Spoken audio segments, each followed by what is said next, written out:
Welcome to the Catholic Forge, a conversational podcast where we gather to explore our Catholic faith and discuss how it forms our lives.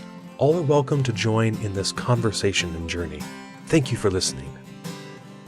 Hey everyone, welcome to the show. This is Eric in West Virginia.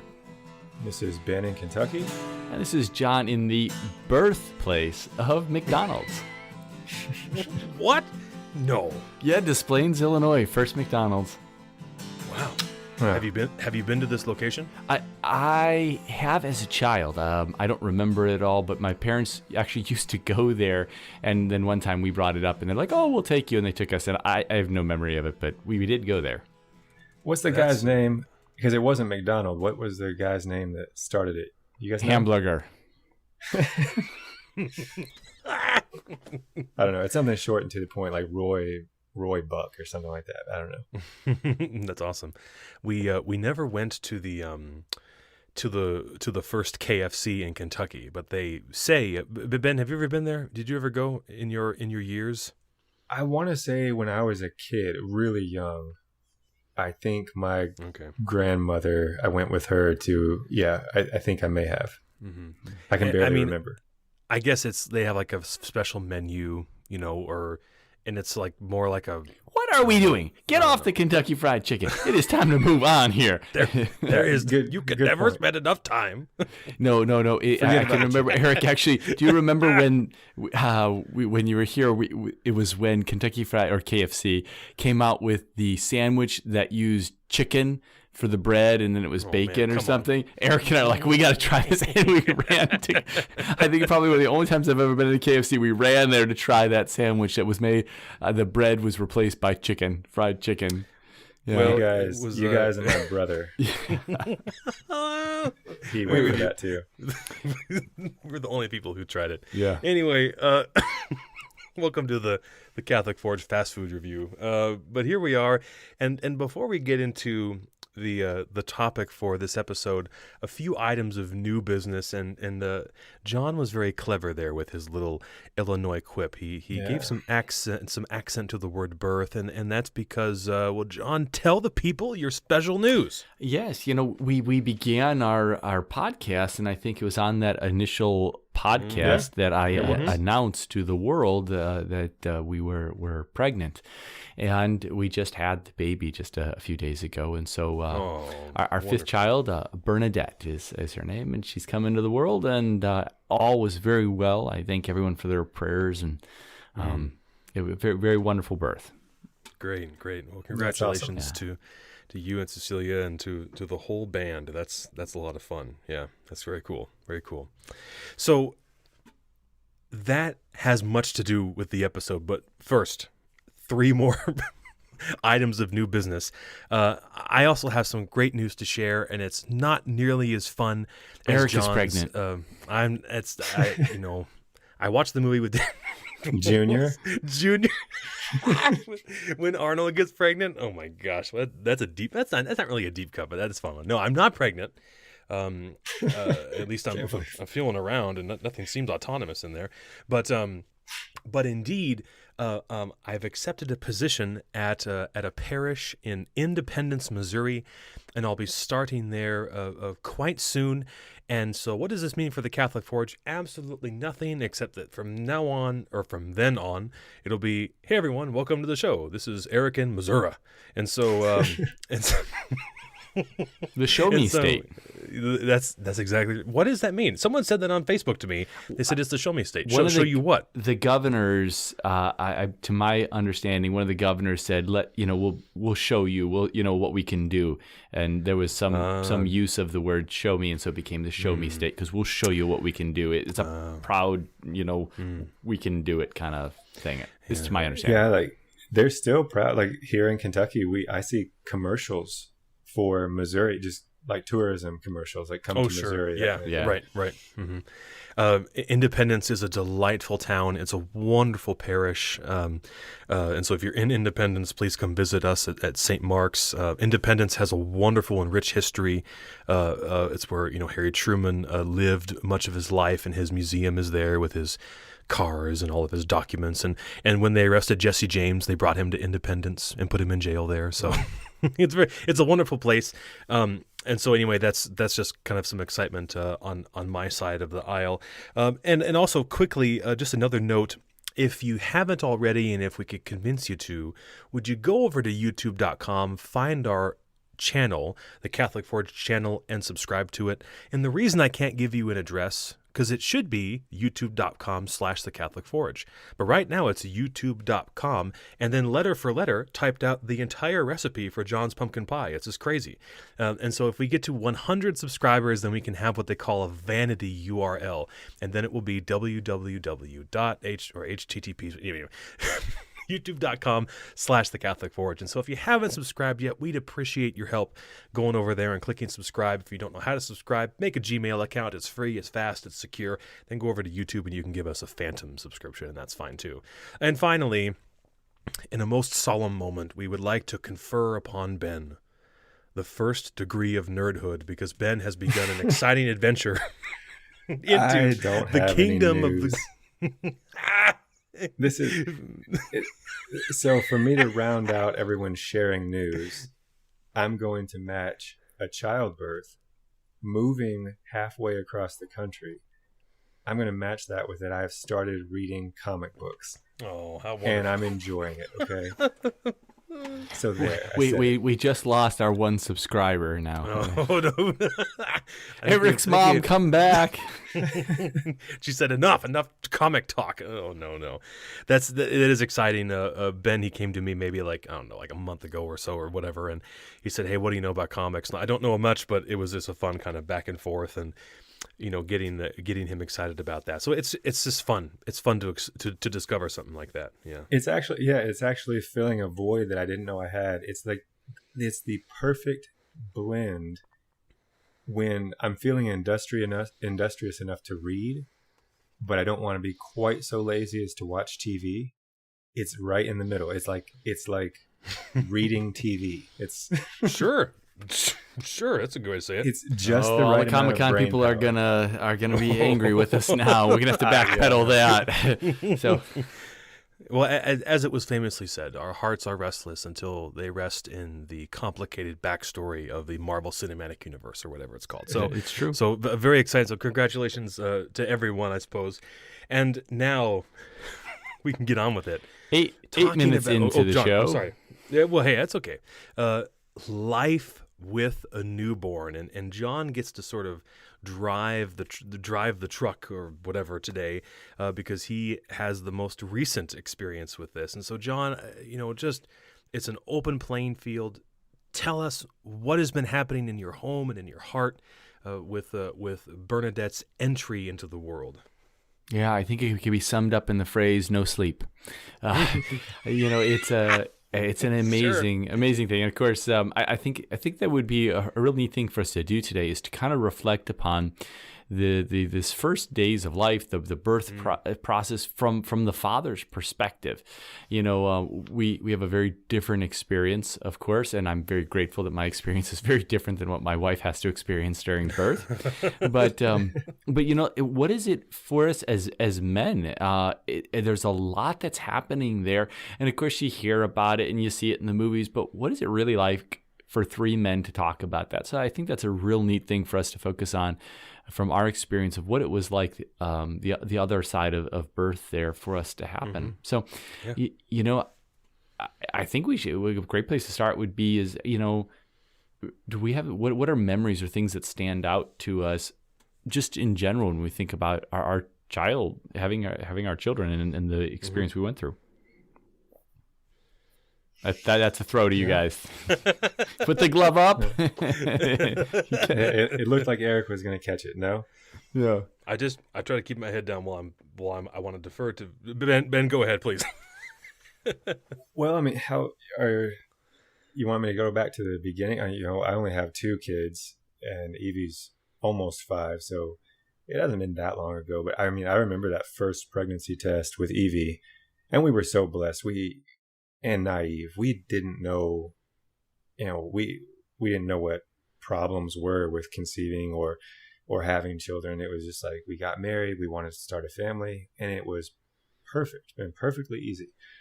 And that first pregnancy test, I don't know if you guys felt like this, but it's like we were the first people to ever have a baby. I mean, just so proud. And so happy absolutely. That's a great way as to if say no it. one Yeah, else absolutely. had ever had a baby before. Oh, yeah, sure, yeah.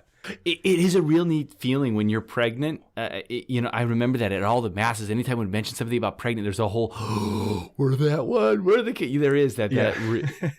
I think I felt the same way too at my wedding, though. I was like, I know that there have been millions and millions of people that have been married, billions of people that have been married before me, but like that at the day of your wedding, it's like all of the weddings compare nothing, to this, what's happening to me at this moment. Absolutely. I very much connect with that idea. We were on our honeymoon when we found out. We got married in December, and then like in the middle of January, we were all over the West Coast, the best coast, and we were in my hometown in North Bend, and Tori was like, "I'm kind of feeling a little strange," and I said, "Well, let's go to the store," and so we go to the Safeway. I don't even know if anyone on the podcast will know about Safeway except for my mom, of course, and West Coast listeners because it's on a Midwest chain. And I'm trying to be sneaky about it because like I'm seeing all these people I know from my childhood, and so we get the test and we go back home, and I'm telling you, I mean, I don't know how many days it was exactly, but like we'd barely been married a month, and then all of a sudden she hands me the the whatever, and then there it is, boom, and I'm like, well. There we go. Okay. And I mean, lots of feelings, but you're right. Such joy and excitement and a cherishing of that little itty bitty little life. Such excitement there. And it just, I mean, it just multiplies and multiplies. A friend of mine said one time, she said, when you get engaged, all the feelings you feel are multiplied. The intensity of the engagement, makes everything feel so much stronger and more powerful. And indeed, during that first pregnancy, there was just such, I don't even know how to describe it. I mean, I don't know that I can. The way that it felt to have this sudden summoning and reckoning to a higher purpose, a higher goal. Wow, it was unbelievable. Yeah. I feel the same thing. Were you still going, Eric? There, No, you both struck at it so fast. It was yeah. Please go ahead, John. Oh, I don't know. Your little tangent there made me lose it. I absolutely agree. It was very exciting. I remember we waited to do the pregnancy test together, and it was just awesome. We even took a picture of us holding the stick that my wife had just urinated on. What an odd thing!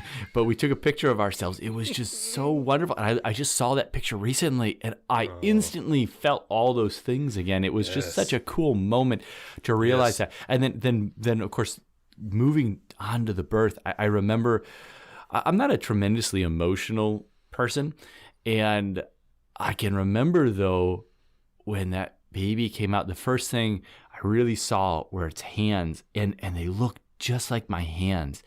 And I had this overwhelming idea, that now I had a son that was, now, man from man, all this imagery from Genesis had come up, this idea that my flesh was now, we had become one. It was just such an amazing experience, and just having that overwhelming feeling of emotion, and just having number 5, we're going through labor, and I actually was a little disappointed with myself. I'm like, where's the excitement? Am I cold now? What's going on? There was a little numbness to the moment, and that baby came out, and it let out that cry. My heart. I just welled up. I wanted to cry right there. It was just amazing. There was I had a little bit of nervousness. Like I said, I felt a little numb. But what an awesome experience that is. It just, there's no words to really describe what that was to see this child that you, your wife, and God have created. Did you know that he was a he No, first time around? We didn't. We didn't find out the gender of any of our children until this last one, and it kind of came as an accident. You know, they do a blood test that now that they do, and we were open to the idea of finding out, so we knew which clothes to get rid of, because we're not going to save the boy clothes for another 4 years or the girl clothes for another 4 years. So for the sake of fitting into our household, how unromantic. But we did know with the last movie. We didn't know with our first children. So Ben, what about you?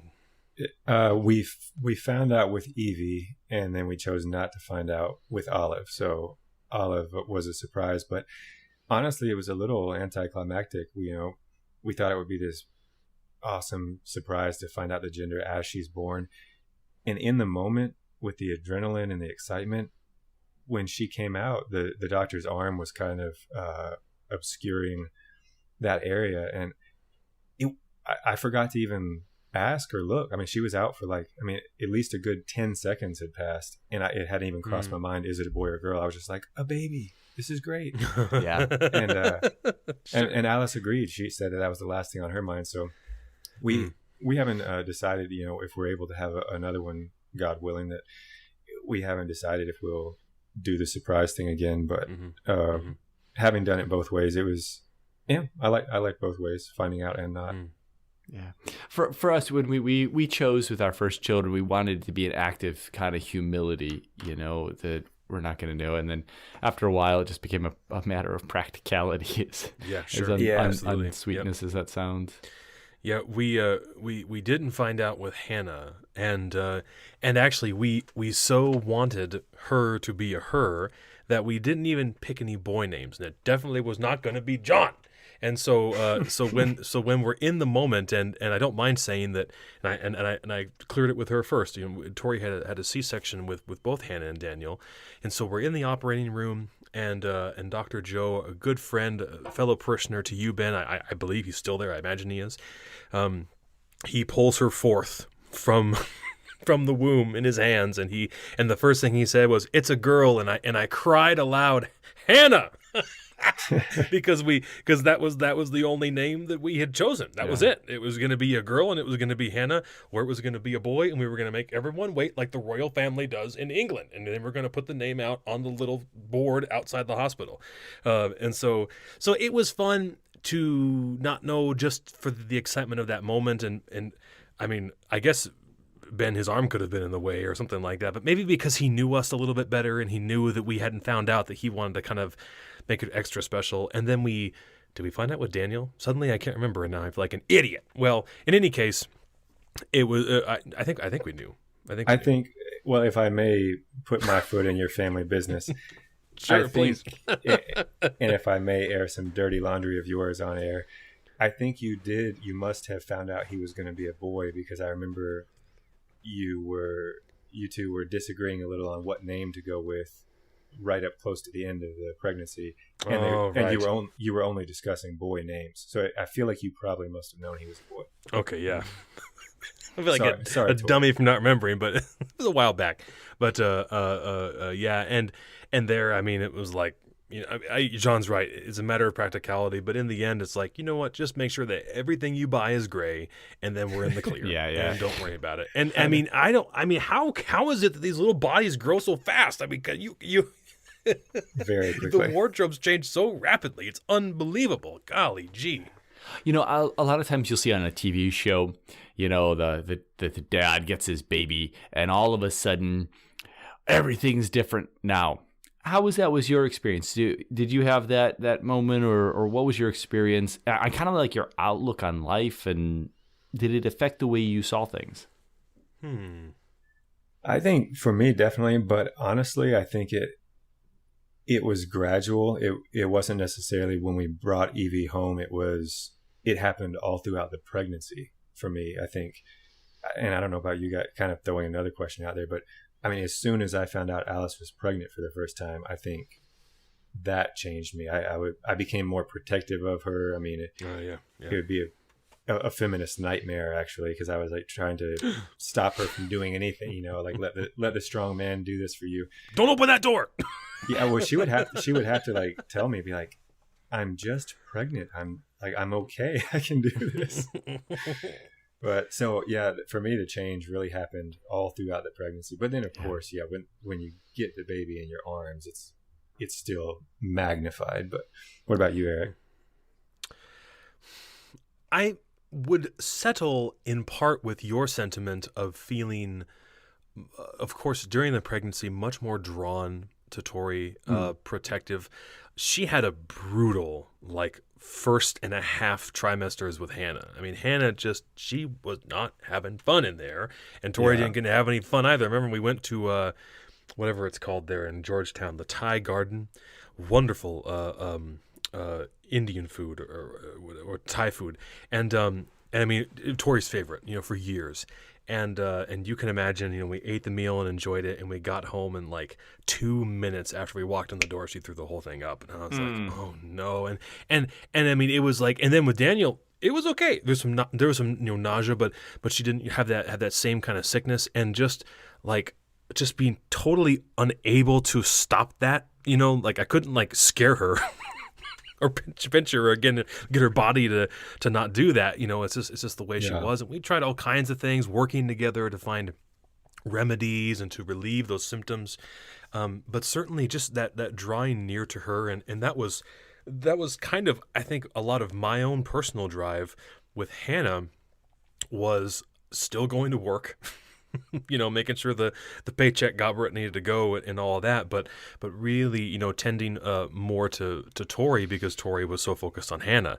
Do you know what I mean? Like, I wanted to make sure that she had everything she needed when she needed it. Now, I'll say, and just because there may be listeners, certainly the two of you, who may have been in similar situations, but we had Daniel just as we were moving from Kentucky to West Virginia. That's right. And I remember that. And now looking back, I mean, I think I did what I could, but it was the worst mental time for me to be in that same kind of center and place with Tori, because I mean, Ben, you were there when we were loading the truck up and just cleaning the house and settling all the accounts and getting all these things taken care of. And oh, by the way, here's a new job at a new place with new people and new responsibilities and goals. And so all those anxieties, I mean, frankly, I don't mind saying that I didn't feel great at times about how I behaved, because I was so, I mean, really, I felt ripped in half. Like I wanted to just be with Tori and Hannah and Daniel and Tori's folks.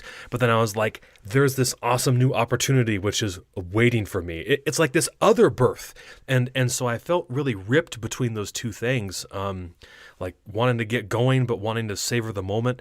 And I suspect that a lot of people share in that struggle with one thing or the other. You want to take time up. You want to have maternity leave. You want to have paternity leave, to have all that time with your wife, and you can't. And so I think that's been a challenge for me and a struggle is, and maybe not so much now, but that balance of like, here's your function, but here's also the joy of those initial times. And so I think that's a hard part about the fatherhood. Somebody actually asked me, well, are you going to get to take some paternity leave?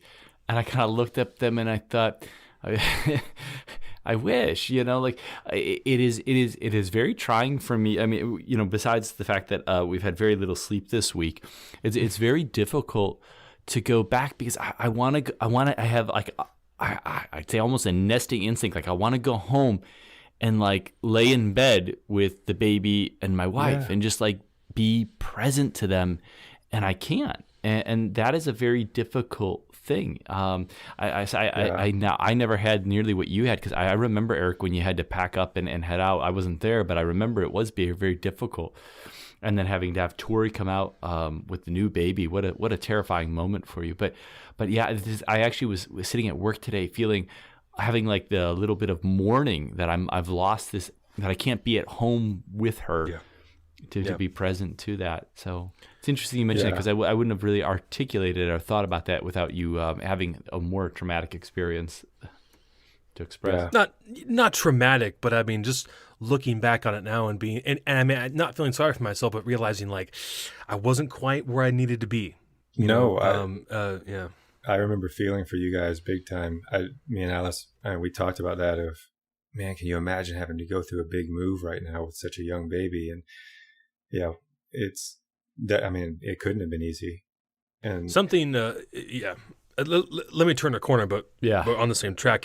Something that I mean, I'm not going to speak for the both of you, but I reckon that you're going to affirm is when you look at your wife with the new baby in the arms, and then you feel the change in the guts of loving her as your wife, and then now loving her as the mother of your children, seeing her in that different way. Of course, pregnancy gives shadows of that, shades of that, because she's doing all the stuff and all the baby yoga and the prenatal vitamins and all that.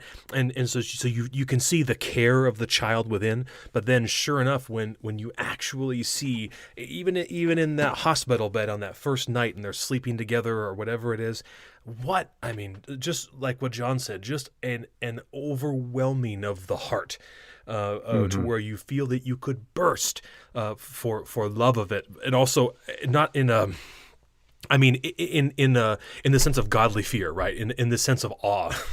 Yeah, you were so into her up to that point, and then now she's a whole new person in a sense. Yeah. I remember the sleeping, that first night sleeping and looking on them, and the love transforming. And I don't want to say that as a couple, I would say my love was a little more selfish, and it was about us. And at that moment, there was a transformation where it became more self-giving. And my love for her was elevated to, in some, beyond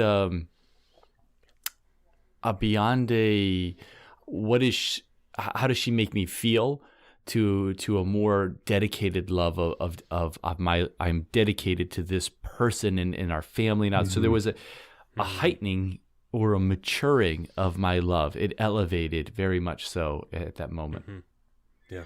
And it probably probably wasn't punctilinear. It probably was over, but I remember it very strongly at that moment. Looking at, I actually have a picture of her that the first time the baby and Cecilia were sleeping, and I took a picture of it because I remember it so strongly. Sorry, Ben. Yeah, no.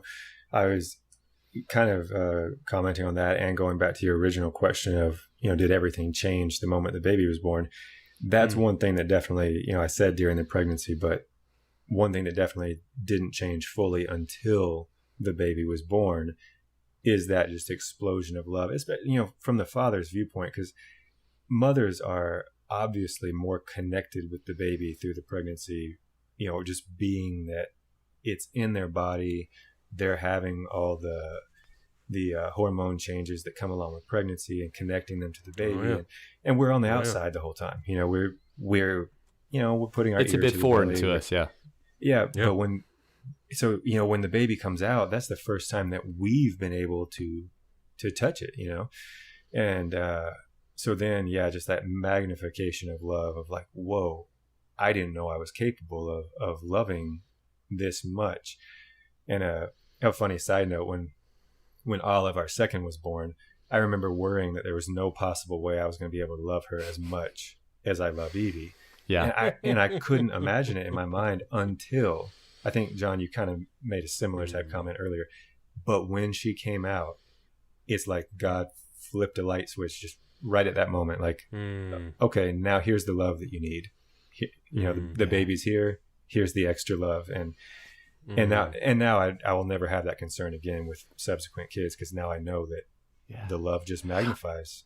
Yeah. I remember as a kid asking my mom that, who do you love more, and not believing that she's like, I love you all the same. And I remember thinking, that is so crap. You love me more, and you just can't admit it. Sure. And it is amazing how I love each one of them. It's a different feel to it, but it's all endless. It's all unconditional. There's just that love there. You talked about experiencing the baby. I think during pregnancy, one of the things that was most wonderful for me is I can remember laying in bed and wrapping my arm around Cecilia and putting my hand on her tummy. And I say tummy. I don't know how else. Yeah. And she actually had, and we were laying there, and she had fallen asleep. And I was laying there and I'm thinking about this baby, and it kicks me or it pokes me. So I pushed back, and then it was like there was this little game, and Cecilia's asleep, and it's like I'm communicating with this is actually with Michael, and I remember telling Michael, he's like, yeah, Daddy, we were boxing, I was punching you, so you'd know I was there. He told me, but it was such a surreal experience to have her be asleep. And kind of like communicating with the baby while it was still in the womb. It was such an awesome thing. And then for each of the babies, I go up to Cecilia's stomach and I'll say, Daddy is good, Mommy is evil. And then she swats me away. But I start it very early. So, well, okay. So if we can try and find some place to land, but I think that John brings up a good point there with things not to do. While your wife is pregnant, but I mean, obviously we shared so much of our experience, and could we give the gift of wisdom here to any expectant fathers who are listening? And actually, just as we were talking, I was thinking of a couple of my friends who are expecting, and so I'll certainly send this episode to them. But I mean, any tricks of the trade or observations or anything like that we could share? One of the to-do things that I was unaware of. Have you guys heard of a push present? My wife informed me about a push present. So it is the duty of a husband to go out and buy some lovely gift for their wife for all the effort of pushing this baby out. So Cecilia, each pregnancy has gotten more extravagant of what her push present is. The first time I laughed at it, and then I thought, we're not doing that. And then I gave into it, and be careful there. But one of them, she went and I snuck home, and we got she hated the bed we had, so I got her a new bed for a push present. But yeah, push present is greatly appreciated, or was greatly appreciated, at least on my end. I mean, I'm gonna have to prorate that now. Yeah, the present is in your arms. I tried that. That didn't work. Yeah, okay. That's more. I think they'd see that more as their present to us. Like, here you go. I've done all the work. It's like when somebody bakes a wonderful meal. Oh, your present is you get to eat the wonderful meal with me. No, I just made the meal. So, push present are good things to do. One of the things we have quite a few young couples that I'm friends with that are in the process. There's so much fear around the birth thing, and do we do an epidural of a C-section? Do we induce, and all these things? And we were put through a horrible trauma by some of the people we knew. We have to do it all natural. I think Eric, you were mentioning that earlier. And if we didn't, that we were somehow morally less for having used a drug or having done something, and that actually caused a great burden on Cecilia going in. And so one of the things that I would recommend to fathers is do what is necessary for your wife to have the baby, and you don't need to put on artificial constraints or try to live to somebody else's vision of how your child's birth should go. Do what is right for you and your wife. That would be my advice, is be strong in that, and kind of know in advance what are the things so you can help your wife make those decisions. If it comes to an epidural, or if it comes to having to do a C-section, think about those things in advance, so when it comes to those moments, you don't have to feel like you have to make a rushed split-second decision that's huge. Yeah, and along those lines, be prepared to man up, and if you know what your wife's wishes are, what she does want. Sometimes you'll come across a pushy nurse or a pushy doctor, and you got to be the one. You might be the only line of defense between your wife and this nurse or whatever, and you might have to kind of get into uncomfortable territory and be like, hey, no, she doesn't want that to happen right now. Or, we had that. Yeah, you got to be their advocate. And it's awkward, because, you're standing there, you don't have any medical training, and you're standing there kind of challenging a nurse or something, but you just have to remember that you're there for your wife, not for the nurse, or the doctor, or whoever it may be. But like you said, have a plan and know what you want ahead of time, so that you're not making decisions, with 30 seconds to decide. Right. Definitely things to avoid. is that supposed to look like that? Is there supposed to be so much blood? Don't say those kind of things. And also after the fact as well. Why do you look like that to your wife? Are you sure there isn't another baby in there still? That's what Michael said to when we came home. Michael was petting Cecilia's stomach yesterday, and he said, "Mommy, is there another baby in there?" She said, "There's going to be one less baby in here." He's 4, so she was forgiving. Yeah. So. For me, I would admonish expecting fathers to try and have some conversation now about things that you would like to achieve after the baby is home. And certainly, I think it's okay to say, like, if your wife wants to get that weight off, talk about it. Has some strategy. Do not bring in all the chocolate that people are giving you or whatever. But just be thoughtful about that. On the flip side, if she wants that chocolate, get that chocolate. Get the dark chocolate chips from Ben's house. He's got it in surplus there. Just be willing to go that extra mile. I have no idea what it felt like to be her during that time. She could express certain things to me, but and I don't even mean like the physical requirements of the birth or the pregnancy. I'm talking about like physiological, psychological changes, hormonal changes that happened after the fact. And here in those early days, speaking of life with a newborn, you will find such supreme joy in this little, dragon. And you will also be confronted with, I don't even know how to all say your it. own failings and all of your weaknesses you will be confronted with. You will die to yourself in a new way. And if you fail to, you're going to hear about it. They show you what you're made not of. in a nagging way, but it really is a moment where, and this is recently, I've been in the morning, standing there half falling asleep, shaving, thinking, you failed last night. That baby cried and you thought, I could get up and get it. No, if I pretend I'm asleep a little bit longer, she'll get it. I scolding myself in the morning as I'm standing there going, you have to do this. You have got to get up and you've got to be there. And so, be brave and fight through that. It's funny you mentioned that, because in that moment when you're so drowsy and so sleepy, it's kind of like you don't realize that you're lying, so to speak, that you're tricking your wife that you're asleep. But then like you said, in the light of day, when you wake up, you're like, if I had to put a word to it, I was pretending that I was still asleep. It's easy. It's easy to be very weak when you're very tired at 3 a.m. Yes. It takes a different type of courage.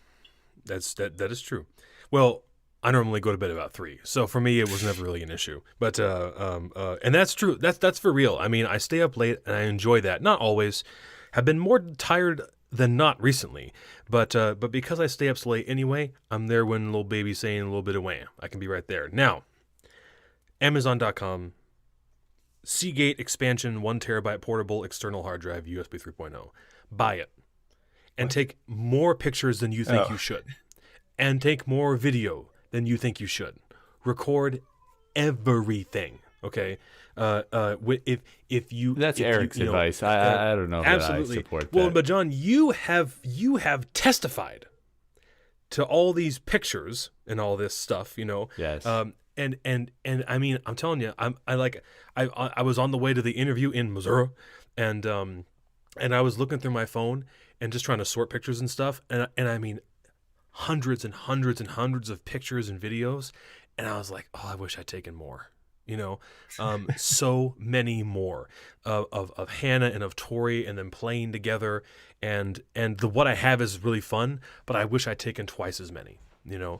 Because then when they're 3 and 4 and like 19 or however old John's oldest is, then you look back and you're like, oh, where are those? Because the older they get, they're just more boring. And so you don't think about it as much, only when they do really cute things. And then anyway, preserve that time with media if you can, because you will enjoy it. I remember my mom, always saying, she said, Eric, if the house was on fire, what's the first thing you would get? And I was like, my N64. She's like, no. And she said, you would get the photo albums. And I was like, what? And she was like, what else can't you get back? We can buy more N64s. And I was like, I know. But she said, we can't get those back. And this was, of course, before the time of digital media, before the cloud, before Al Gore invented it. But I was like, yeah. And then now I see that. So Mom, you were right. I'll say it. I'll say it on there. Okay, it's there. I can't take it back. I can edit that later. But she was right. So I'm harping on it too much. But really, just your phone does the work for you. Do not delay. In that sentiment, going along with that is the be present to the moment. It's so easy to be working on the next problem, the next thing, what you have to do at work. It is amazing how just time fleets by, and everyone says that to you all the time. Oh, it's going to go by so quick, and it just does. It just is amazing. Yeah. Be present to the moment because nothing else matters. None of the projects I have to do at work, or none of the sitcoms I want to get back to watching at night, or none of the graphic novels that Ben wants to go back and read. None of those things matter. Being present to those kids and to that moment is just, and your wife is just so important. So. Yeah. And use the time we were talking about waking up in the night. If you're a dad that has to work full time and you're gone during the day, and, I started to kind of look at it. Once you can shake yourself out of bed and get awake, those are precious times, at 2 a.m. sitting there. There's nothing better than a newborn sleeping on your chest. I mean, it's just the best feeling. And yeah, you'd rather be sleeping, but, if that's the time you have with your baby, like you said, you don't know how quick time passes until you have a newborn measuring it for you. Their face changes. Their face changes weekly as they mature. Yeah. I mean, weekly they become a different person. Mm-hmm. And if you put it off for 4 or 5 weeks because you're busy, you look down and realize you've got a different kid than you had 5 weeks ago, and it's kind of crazy. Absolutely. So, take it for what you will, but certainly if you're listening and you are an expectant husband, father, we wish you well. We'll pray for you, whether we know you by name or not, and the very best of luck, and may you have, health and wellness. And just comfort through all of this, and enjoy. It is so fun. Enjoy it. This has been The Catholic Forge. We thank you for listening, of course, and we'd like to close, as always, with a prayer and a blessing. May God the Father, God the Son, and God the Holy Spirit bless you, guard you, and lead you to eternal life. In the name of the Father, the Son, and the Holy Spirit. Amen. My, doesn't that guitar sound good? We thank you for listening to The Catholic Forge, and we hope you've enjoyed this episode.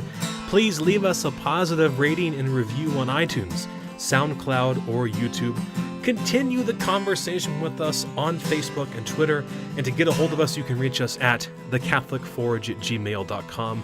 For more information regarding the podcast, visit our website at www.thecatholicforge.com. We especially thank our spectacular wives for their continued support of this project, and we thank you very much for listening.